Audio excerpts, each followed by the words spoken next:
Vytautas Mineral Spa. Atgauk jėgas ir šypseną.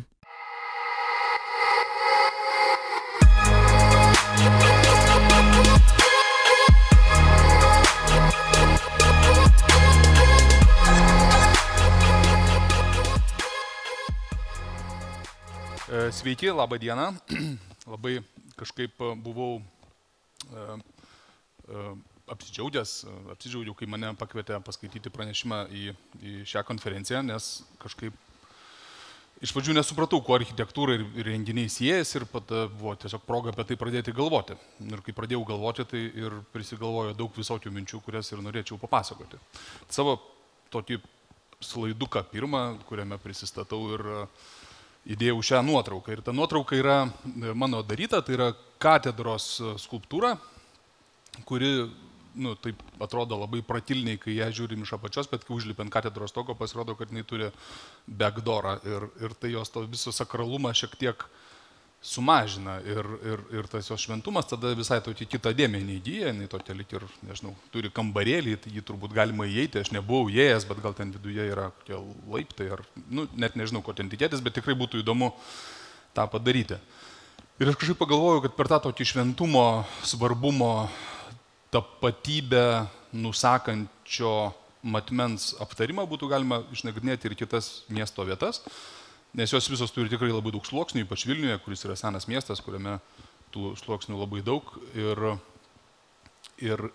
galbūt tai gali turėti kokią nors prasmę, kai galvojame apie renginius mieste. Tai ne apie tai, ne apie visokias senovinės šventiklas, o labiau apie tokias subkultūroms įvairioms svarbes vietas ir apie galimus konfliktus, kurios kyla, nes mes esame skirtingose subkultūrose, tam tikras vietas vertiname visiškai skirtingai. Tai ir pradėsiu. Kažkada, labai senai, prieš kokius 5 metus, kartu su skulptorium Andrium Labašausku teko garbė dirbti prie šio projekto, tai vadinasi Laisvės kalva, Lukiškių aikštėje. Jisai jau tada atrodė ten visiškai pro bono ir tikrai kažkaip ne dėl pinigų, bet dėl to, kad pati idėja man pasirodė labai tinkama ir artima laisvės kovotojų įamžinimui.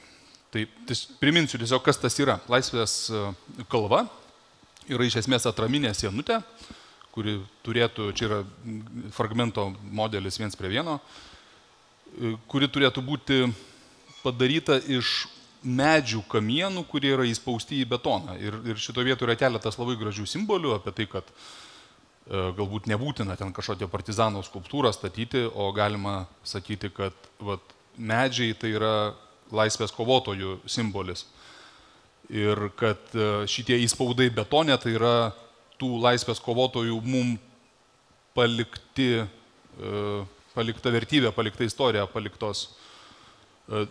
Tai yra tai, ką jie paliko mum, tai yra tai, kaip jie mūsų formavo. Ir tuos įspaustuose medžių kamienuose gali būti labai daug ko, gali būti kažkokių senų kulkų žymių, gali būti peiliukų išraižyta širdelė ir parašyta ten M+L lygu širdelė ar kitokių žmogiškų labai simbolių. Ta prasme, tas toksai laisvės kovotojo susimbolinimas ir tokiu būdu atskleidimas man pasirodė labai tinkamas. Ir dar labiau tinkamas jis man atrodė kaip priešprieša Vyčiui. Ir Vytį visiškai nenoriu nuvertinti su šiuo kadru, bet to 2D simbolio pavertimas 3D simboliu iš esmės nėra labai daug istorijų naudotas. Ir jį naudojo tokios tikrai diktatūros žymios kaip, ten romėnai, tai taip, bet šiais laikais, moderniaisiais, tai nacių Vokietija, carinė Rusija šiek tiek anksčiau irgi mėgo to savo erelius, kurie šiaip yra herbai, tai yra heraldiniai simboliai, yra dvimačiai, paversti į kažkokią tai trimatę skulptūrą, kurią galima ant vėliavos koto ten neštis kažkokios tai armijos formuotės priekyje. Ir už tai man kažkaip tas iš karto pasirodė visai kitoks priėjimas turintis vertės. Ir iš tikrųjų reikėtų tą pačią Lukiškių aikštę išnagrinėti keliais tokiais prasminiais sluoksniais. Tai vienas iš tų prasminių sluoksnių yra toksai grinai istorinis. Lukiškių aikštė nuo seno buvo miesto erdvė. Miesto erdvė, ten vyko turgus, mudės, ten smurgainių riestainiai. Ir visas tas neigiamas jos toks aura atsirado iš esmės tik tai po turbūt 860 metų sukilimo, kai tenais yra pradėti mirties bausme bausti sukilėliai. Ir tai yra turbūt, kad verta aptarti. Ar mes tikrai norime ant to tokio simbolinio šeimos židinio atbrailos, kas yra mūsų Lukiškių aikštė, dėti tuos tokius negatyvius atsiminimus, ar mes visgi norime kažkaip tai tą mūsų iš esmės jaunos valstybės pergalę prieš visas buvusias okupacijas kažkaip tai pažymėti kitaip, kažkokiais piknikais, pležu, džiaugsmu ir kitais, man atrodo, žymiai labiau tinkančiais dalykais. Ir koncertais ir va. Bet dar vienas dalykas, kurį tas 3D, 2D simbolio pavertimas 3D simboliu, tokį lyg ir koduoja tokią ašinę kompoziciją ir tos ašinės kompozicijos yra visiškai būdingos diktatūriniam santvarkom. Ir ten toks mano kolega architektas Tomas Grunskis yra apie tai rašęs rimtų straipsnių, kad ta ašinė kompozicija vienareikšmiškai siejasi su Musoliniu. Musolinis labai mėgo, čia 35 metais Romoje pastatė Vitoriano memorialą karaliaus Viktorijo Emanuelio garbiai. Ir ta simetrija tokia, reiškia, ir didingumas, ir to didingumo pabrėžimas yra iš esmės ne tai, kas yra lyg ir būdinga šiem laikam, lyg ir ne tai, kuo reikėtų mums šiais laikais gyventi. Kitas aspektas apie Lukiškių aikštę yra, kad toks protokolinis statutinis. Iš esmės visos valstybės institucijos Vilniuje turi savo protokolinės erdves. Seimas turi savo nepriklausomybės aikštę, vyriausybė turi Kudirkos aikštę, kariuomenė turi katedros aikštę, prezidentūra naudoja Daukanto aikštę, o Lukiškių aikštės niekas nesisavina. Tenais nėra nei vienos institucijos erdvė. Tenais iš esmės funkcinė prasme gali būti kas tik tai nori, nes tenais nereikia kartais sutalpinti ten 10 000 žmonių formuotės ir jie ten, kad klausytųsi kažko tai ir dalyvautų kažkokiuose tai iškeliamėse. Tai yra savo esme visiškai demokratinė erdvė, kuri nėra surišta ne su viena iš mūsų valstybingumo institucijų. Ir kažkaip dar ir dėl šios priežasties man vis atrodė, kad ta laisvės kalva yra toksai tikrai geras būdas pažymėti, ir galų galia šiek tiek pasikelti, palipti aukštyn ir iš aukštai pažvelgti į tą mūsų istoriją, į kitoj gatvės pusės 1000 KGB rūmus ir tokiu būdu save pakeliant virš viso to, parodyti, kad mes laimėjom. Bet reikia suprasti ir kodėl visą tai vyksta. Viena iš mūsų kultūros dalių, tremtiniai, kaliniai yra iš jų palikuonis. Ir tai yra labai svarbu. Tai dėl KGB Lukiškių kalėjimo artumas padaro tą erdvę tam tikrų būdų sakrale ir šventa. Ir todėl būtent ir kyla tas konfliktas, kad dalį žmonių labai piktina bandymas kažkaip džiaugsmingai naudotis Lukiškių aikštę. Ir tada aš pradėjau galvoti apskritai, kad mes Vilniuje tų aikščių turime labai nedaug. Iš tikrųjų, taip viską suskaičiavus, Vilniuje aikščių yra tik tai 12. Visi kiti yra ten skverai ir to statuso neturi. Ir kad mes jau turime erdvę Tuskulėnų memorialą, kuris yra tam ir pašvestas, kad mes turėtume kur atvesti mokinių ekskursijas ir parodyti, kokia ta istorija Lietuvos ir Vilniaus yra iš tikrųjų. Ir šitoje vietoje yra vieta, kurioje tikrai yra dedikuota rimčiai. Ir kadangi tų aikščių yra tiek nedaug, 12 aikščių visam Vilniuje, tai galbūt dar vienos erdvės pavertimas tik tais kažkokios tai ypatingos rimties zono yra tiesiog per didelę prabangą. Mes tų erdvių neturime tiek daug ir mes jas turime naudoti visai. Ir jokių būdų ne tik tai kažkaip tai ypatingai rimtai ir pakiliai. Ir iš tikrųjų šitas visas konfliktas yra labai nenaujas. Pirmą kartą Vilniuje jisai yra kilęs 18 amžiui. Čia matote šokančius žydus hasidus, kai hasidai atrado, ten Talmude parašyta, kad Dievą garbinti reikia linksmai ir jie tada iš esmės pradėjo pamaldas laikyti taip. Tai labai papiktino ten ortodoksus, ortodoksai sakė, kad jokių būdų, ten buvo didžiulis konfliktas ir Ir iš tikrųjų ta pati tema, ta pati diskusija ir tas pats konfliktas tęsiasi ir dabar tik tai mūsų tema yra kita, galbūt Lukiškių aikštė. Ne? Ir mes vieni norime tenais turėti ypatingą rimtį ir kažkaip ortodoksiškai atiduoti pagarbą praeities kovotojams, o kiti norime tą mūsų šiuolaikinę pergalę prieš visas buvusias okupacijas pažymėti kažkaip tai kitaip.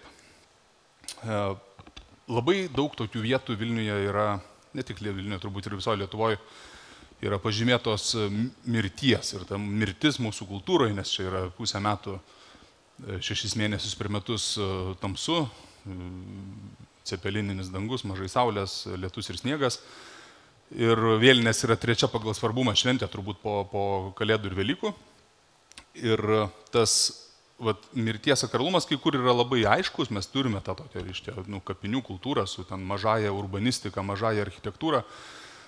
Bet visiškai pamirštame, kad iš tikrųjų kapinės yra absoliučiai naujas darinys ir iš esmės pas mus atsiradęs ten tik tai 19 amžiaus pradžioje ir iki to laiko iš esmės visas miestas buvo kapinės. Ir tas miestas, kurį mes dabar turime, čia senamiestis, tai yra iš esmės gyvenimas ant kaulų. Čia matote tokią schemą, kurioje parodyta, kad čia yra įvairios konfesijos, ten raudonos yra pravoslaviškos, stačiatikiškos, oranžinės yra žydiškos, geltonos yra katalikiškos. Tai yra maldos namai, bažnyčios, sinagogos, cerkvės ir istorijos eigoje visose juose būdavosi laidojama. Tai iš esmės, tarkime, jeigu paimtume Pilies gatvę, Pilies gatvė praeina per vidurį nuo Rotušės link Pilies, tai visa jos rytinė dalis labai smarkiai raudonuoja, tai reiškia, kad tenais buvo labai daug stačiatikių cerkvių, kurios visos yra neišlikę. Ir aplinkės visas būdavo laidojama. Tas laidojimas būdavo ten prie bažnyčios itin svarbus tikintiesiam, nes ten kuo arčiau bažnyčios pasilaidoji, tuo didesnė tikimybė, kad nuo stogo lašantis ten šventas vanduo ant tavo kapo tau padės kitam pasauliu, ten einant per skaistyklą ir tau ten bus lengviau. Tai sumoj jų buvo koks 17-18. Didelė jų dalis netvėrė ilgiau 17 amžiaus, 17 amžiuje ten buvo visos rekonstruotos arba į katalikų bažnyčias, arba pavirto ten tokiais gyvenamais namais. Ir visos juose buvo laidojama. Todėl visa ta rytinė miesto dalis, reikia suprasti, kad yra tiesioginė to žodžio prasme pastatyta ant kaulų. Ir geras pavyzdys, restoranas Saint-Germainas, čia yra literatų gatvės turbūt tiesinys. Tai toje vietoje, ties restoranu Saint-Germainas, toksai ten yra keista konfiguracija, tai yra tiesiog senos cerkvės liekana, kur yra dabar integruota į gyvenamą pastatą. Taip pat įsivaizduokite, kaip dabar koksai triukšmas kiltų, jeigu bandytume kokį bažnyčią perstatyti gyvenamą namą, bet tais laikais tai pragmatiškai atrodė labai, labai normalu.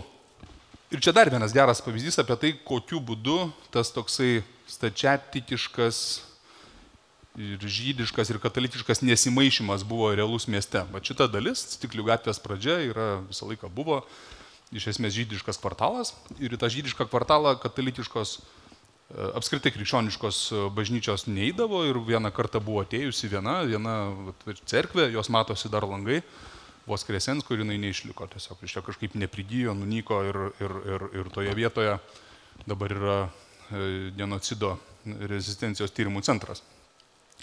Tai tas miesto centras yra pastatytas ant kaulų tiesioginio žodžio prasme. Šita nuotrauka yra ne iš Vilniaus, iš Trakų, bet Vilniuje tikrai yra panašiai. Kai per laidojimus yra statyta, tiesta komunikacijos, elektros kabeliai ir galim tik spėti, ar tas, kas tą elektros kabelį tiesiai, jis suprato, kad jį kloja per kažkieno šonkaulius ar visgi ne.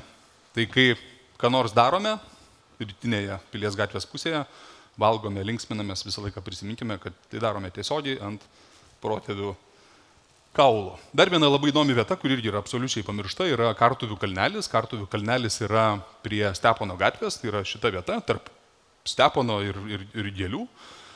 Ir toje vietoje yra šiuo metu darželis.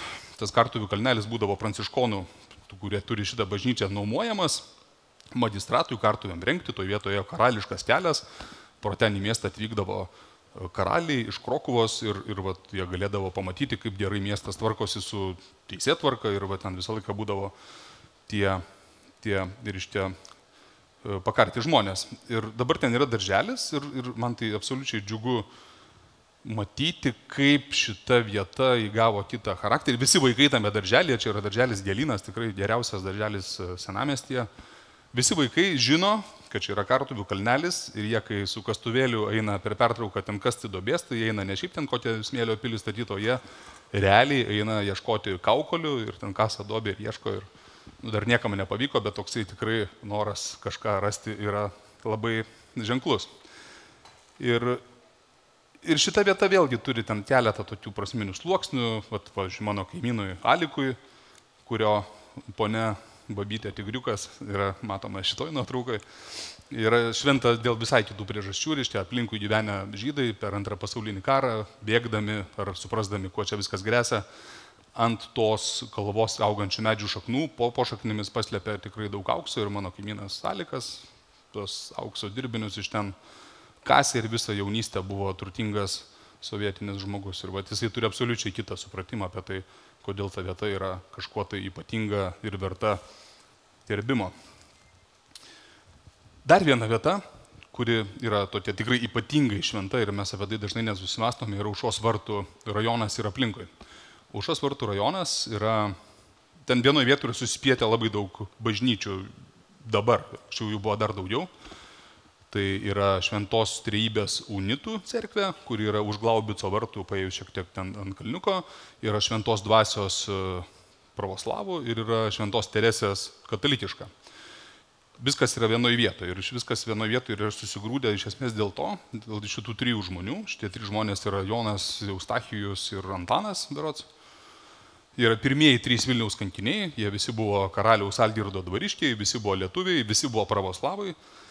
Jie paslapčia priėmė krikščionybę, Algirdas apie tai sužinojo, jis aiškino ir juos visus nukankino ir pakorė ant ąžuolo, kuris augo šitos bažnyčios vietoje. Ir tada toj vietoje jau iš pat pradžių atsirado cerkvytė, ta cerkvytė vėliau pavirto barokiniu daiktu, kurį matote šitoj nuotraukai. Tie kankiniai iki šiol yra, jų mumijos yra Šventos Dvasios cerkvėje. Ir tokiu būdu susilipdė tos vietos kažkoks tai toksai, sakykime, šventas charakteris, tai yra vieta, kuri pasakoja tokią religinę istoriją. Ir yra tik tai vienas sluoksnis tos vietos, nes kitas sluoksnis yra visiškai šalia, už Aušros vartų gatvės yra Lapų gatvė. Lapų gatvė tokių senų Vilniaus tyrinėtojų, kaip toksai Romualdas Firkovičius, yra įvardinama kaip vieta, kurioje daugiausia vaidenasi. Ir kodėl tenais daugiausia vaidenasi, iš esmės, turbūt dėl to, čia dar yra sinagoga, joje likusi tokia, kuri dabar yra garažas. Yra dėl to, kad šios nuotraukos viduryje matomas toksai kaip ir bokštelis, iš esmės šitas pastatas, yra bažnyčios liekana irgi, tai yra Švento Juozapo ir Nikodemo bažnyčia, jinai buvo vidury tikrai didelių kapinių, tos kapinės įvardinimos kaip pačios didžiausios. Tai yra, kai žiūrim į šitą nuotrauką, tai reikia suprasti, kad tai, kas dabar yra namai gatvės, kur žmonės gyvena ir dirba, iš esmės yra tiesiog kažkada anksčiau buvę didelės kapinės ir ne taip labai senai. Tai yra 17-18 amžius, viso labo prieš kokius 300 metų. Šiuo metu viskas yra užstatyta, nebejoju, kad visi tie kaulai vis dar yra po žeme. Ir tai duoda ypatingą tokį prieskonį visai miesto dalyje. Ne iš vienos pusės turime krūvą bažnyčių, kurios visos yra pastatytos tenais dėl tų pirmųjų kankinių, kurie šito vietoje yra kažkada nukankinti. Taip jau ta vieta sakralizuojasi, iš kitos pusės šito vietoje turime didžiausias Vilniaus kapinės, nunykusias bažnyčias. Ir lyg ir dabar viso to yra gerokai jaučiama mažiau, tačiau suprasti, kas tai yra per miesto dalis, kodėl jinai yra šventa ir absoliučiai būtina kiekvienam Vilniečiui. Šitokį turiu pasidarę schemutę apie Vilniaus kapinės, iš esmės, kur jos visos yra buvę, daugiausiai jos yra buvę aplinkui bažnyčias, tačiau jų yra ir daugiau. Vieni iš pirmųjų, kurie pradėjo laidotis visiškai atskirai, yra judėjai, žydai, jie turėjo savo kapinės iš karto, ten, kur dabar sporto rūmai, iš esmės, ten žinoma didelė konfliktinė situacija, kad kaip ir neaišku, ką daryti. Šitie žydų religija, judaizmas draudžia judinti kapus ir drumsti bet kokią jų ramybę, bet Kauno kapinių nuotrauka yra geras pavyzdys, nors atrodo tikrai išlikę neblogai ir beliktų tos kapus atstatyti į vietą ir iškent kapius ir viskas atrodytų žymiai tvarkingiau, bet to nedaro dėl to, kad tiesiog tos ramybės drumsti negalima. Tačiau to žydų buvo tikrai kapinės drumšiamos ne kartą, iš pradžių 830 metais berods, carinė valdžia toje vietoje statė tvirtovę, va tos tvirtovės planas yra dabar. Tos beje tvirtovės dabar rekonstruojant krantinę dalys yra atidengtos, tai jeigu eisite krantinę, pamatysite ten tokį kyšo iš tos krantinės šlaito plytinės liekanos, tai yra tiesiog tvirtovės liekanos. Ir ta tvirtovė statant jau buvo sunaikinta didelė dalis kapinių, bet jų dar buvo likę visai nemažai, va čia yra 19 amžiaus pabaigos nuotrauka. Ir turime tokių visiškai groteskiškų pavyzdžių, iniciatyvų, kurie sako, mes turime atkurti kapines. Ir man tai yra keista ir nesuprantama, aš neįsivaizduoju, kaip reikėtų atkurti kapines, bet galbūt kažkaip ir įmanoma, tik nežinau, ar reikia. Nes kaip jau minėjau prieš tai, žydų santykis su savo mirusiais yra ypatingai specifinis. Dar vienas pavyzdys yra, dabar mes čia kalbam apie, jūs turbūt jau pajutot, apie įvairias subkultūras. Tremtiniai ir kaliniai turi savo, stačiatikiai turi savo, katalikai turi savo, žydai turi savo šventas vietas dėl tik tais jiems būdingų specifinių įvykių, kurie toje vietoje yra nutikę. Man labai yra įdomus pavyzdys, kaip tos vietos formuojasi, tai yra Gedimino kalnas. Gedimino kalnas visą laiką buvo tokia šventa vieta, jos toks buvo didybė, tautos didybė, čia kunigaikščiai, pilis, ten tokia reiškia tikrai sena, viena iš nedaugelio gerai išlikusių, kurią mes ten vis kėsinamės po truputį atlipdyti ir atstatyti, bet jis tai toks visą laiką patosinės, tas toksai reiškia tos Gedimino kalno šventumas. Ir kai ant Gedimino kalno buvo atrasti sukilėlių palaidojimai, tai jisai įgavo absoliučiai kitą matmenį, ta prasme, jis įgavo tokį žmogišką mastelį. Ta prasme, kai ten buvo atkastas, va štai čia yra Serakausko palaidojimas, ir čia žmogus, kūnas, rankos surištos už nugaros, šalia tokie asmeniai daiktai kaip vestuvinis žiedas, tai iš tos visos patosinės tokios didybės mes tiesiog įgyjome visiškai kitą žmogišką santykį su tuo kalnu. Ir ta prasme, jeigu jis prieš tai būdavo toksai, bent jau man kažkaip tai keliantis norą šiek tiek kažkaip paneigti, duoti iššūkį kažkokį tai paprovokuoti tą kalno šventumą, tai va dabar jisai man tokio poreikio asmeniškai nekelia, jisai man tiesiog pasidarė žymiai šventesnis grinai dėl to žmogiško santykio. Jis įgyjo naują šventumo sluoksnį. Jau minėtas tas protokolinis įpaveldinimas įvairių vietų, įšventinimas. Kodėl ten prezidentūra viską daro Daukanto aikštėje? Dėl to, kad tenais yra kažkada buvę Muravjovo rezidencija, Muravjovas tenais netgi skulptūrą turėjo. Ir dabar savo renginiais jau nepriklausomos Lietuvos mes visą tai paneiginėjame. Ne? Lygiai tą patį mes darome Seime, mes paliekame savo kovos prieš okupantą ženklus, sausio 13 ženklus, juos paverčiame kažkokiais tai šventumą žyminčiais, nežinau kaip čia pasakyti, kelio ženklais, turbūt kelio ženklais, mūsų ilgalaikės kelionės per laiką ženklais. Ir tos vietos yra visos, turi savo vartotoją ir savo, kaip čia, savo ratą, kuriems yra šventos. Kudirkos aikštė yra šventa skeiteriams. Skeiteriai ten daužo tą savo lentas ant to Kudirkos paminklo ir žiauriai čiaudėsi ir turės tikrai daug prisiminimų ir istorijų apie tai, kaip ten anksčiau kažkada ir iš tiesų Amerikos lietuviais aiškindavosi ir čia tikrai yra gerai ant Kudirkos paminklo tas savo lentas ten šokinėti su jomis. Visi Vilniaus metalistai turbūt yra gėrę alaus Satanhauze, kuris ir Dominikonų vienuolynas ir ten yra savos istorijos ir sava absoliučiai reiškia istorija. Man kaip bėdikui, mano bėdiko tapatybė visiškai siejasi su, pavyzdžiui, Vingio parku, tas Vingio parkas man yra labai svarbus. Visiems, kurie išmoko plaukti Vilniuje, turbūt Lazdynų baseinas turi savo kažkokį tai šventumo sluoksnį. Man kaip architektui, mano architektūros fakultetas, kuriame teko mokyti su savo atlantais, yra vėlgi šventa vieta, kuri nėra šventa niekam kitam. Iš visos šitos istorijos, kurią papasakojau, pabaigai tokios dvi potėmės atsišakoja, kurias matyt reikėtų aptarti. Aš matau, kad jau liko 5 minutės. Tai yra, kaip apskritai vertė nustatoma. Yra tokia sena istorija, teorija, tokio vokiečio Loizo Ryglio apie tai, kaip bet kokio daikto vertę galima nustatyti. Tai yra trikampis, kurio viename gale istorinė vertė, vienam yra meninė vertė, trečiam yra senumo vertė. Ir iš esmės rašydami balus tiek vienai iš tų verčių mes gauname didesnį arba mažesnį trikampio plotą, kuo tas plotas yra didesnis, tuo didesnė daikto vertė. Šiais laikais ta istorinė vertė yra papildyta tokiu kaip naratyvo vertė, ta prasme, ar tas daiktas pasakoja istoriją, o senumo ir meninė vertė yra taip pat dar papildyta tokia kaip techninė vertė, nes atsirado toks daiktas kaip kultūros paveldas. Bet iš esmės, ką mes darome, mes iš esmės visą laiką kiekvieną daiktą įpaveldindami užduodame tuos pačius esminius klausimus. Ar tas daiktas yra meniškai vertingas ir gražus, ar tas daiktas pasakoja istoriją ir ar tas daiktas atlaikė laiko išbandymą. Ir ten prasideda visokie čytinimai apie tai, kad tų daiktų, kurio laiko išbandymo neatlaikė, jų nebėra, jie nugriuvo, mes norime pastatyti iš naujo, pamuležinti, bet tai yra toksai, nežinau kaip čia išsireikšti, botoksas į mūsų didybės puoselėjimo lūpą. Tai nėra tikra. Dar viena tema apie tai, kaip gimsta ta mūsų tapatybė. Žiūrėjau, čia pereinu iš paveldo į tapatybės temą. Tapatybė gimsta iš įvykių, iš renginių, plačiaja prasme.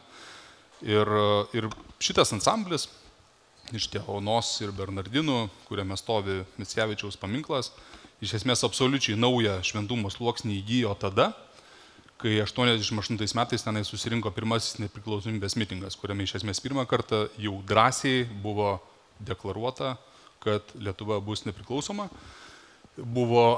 Turbūt tada atsirado toks normalus ir įgalus ir galę turintis ir vis stiprėjančią galę turintis sąjūdis.